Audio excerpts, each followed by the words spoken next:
Our next step is to really get into narrative poetry. And as we discussed in your terms, narrative poetry is when you tell a story. The first story that we're going to look at is called Casey at the Bat. You have the sheet Casey at the Bat in front of you, and your directions here are to go ahead and read the poem, which is in your literature book, and then you're going to answer these next 7 questions. So go ahead and get a literature book right now if you don't have one. Once you have your literature book, you're going to open up to page 300. And here we go. Let's read this poem together now. Casey at the Bat. It looked extremely rocky for the Mudville Nine that day. The score stood 2-4 with but an inning left to play. So when Cooney died at second and Burrows did the same, a parlor read the features of the patrons of the game. A straggling few got up to go, leaving there the rest, with that hope which springs eternal within the human breast. For they thought, if only Casey could get a whack at that, they'd put even money now with Casey at the bat. But Flynn preceded Casey, and likewise so did Blake, and the former was a puddin' and the latter was a fake.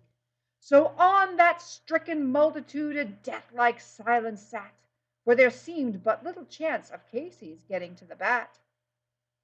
But Flynn let drive a single, to the wonderment of all, and the much despised Blakey tore the cover off the ball. And when the dust had lifted and they saw what had occurred, there was Blakey safe to second and Flynn a hugging third. Then from the gladdened multitude went up a joyous yell. It rumbled in the mountain tops, it rattled in the dell. It struck upon the hillside and rebounded on the flat, for Casey, mighty Casey, was advancing to the bat. There was ease in Casey's manner as he stepped into his place, and there was pride in Casey's bearing and a smile on Casey's face. And when responding to the cheers, he lightly doffed his hat. No stranger in the crowd could doubt 'twas Casey at the bat. 10,000 eyes were on him as he rubbed his hands with dirt. 5,000 tongues applauded when he wiped them on his shirt. Then when the writhing pitcher ground the ball into his hip, defiance glanced in Casey's eye, a sneer curled Casey's lip. And now the leather-covered sphere came hurtling through the air, and Casey stood a-watching it in haughty grandeur there. Close by the sturdy batsman the ball unheeded sped. That ain't my style, said Casey. Strike one, the umpire said. From the benches filled with people there went up a muffled roar, like the beating of the storm waves on a stern and distant shore. Kill him! Kill the umpire! Shouted someone on the stand. And it's likely they'd have killed him had not Casey raised his hand. With a smile of honest charity, great Casey's visage shone. He stilled the rising tumult. He made the game go on.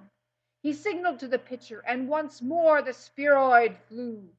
But Casey still ignored it, and the umpire said, "Strike two." "Fraud!" cried the maddened thousands, and the echo answered, "Fraud!" But one scornful look from Casey, and the audience was awed.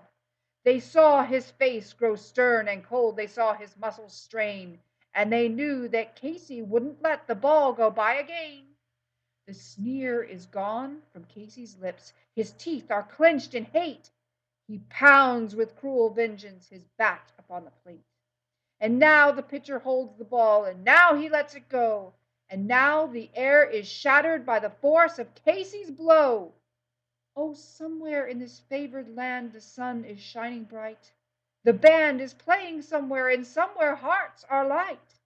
And somewhere men are laughing, and somewhere children shout. But there is no joy in Mudville. The mighty Casey has struck out. Now, if we look at the different characteristics of narrative, you want to have that rising action, characters, climax, all of the things that go into a story, because a narrative poem is one that tells a story. So what I'd like you to do now is, after reading the poem, and certainly you want to keep using your book and go back, I want you to use the book and the poem to answer questions 1, 2, 3, 4, 5, 6, and 7. And what I'm going to do is your next link will say answers or answer key. You're going to click on that, and after you answer all of the questions, you can click on that, and I will walk you through basically what you should have for each of these answers. So go ahead and complete the sheet now, and then after you complete the sheet, go ahead and click on the answer key.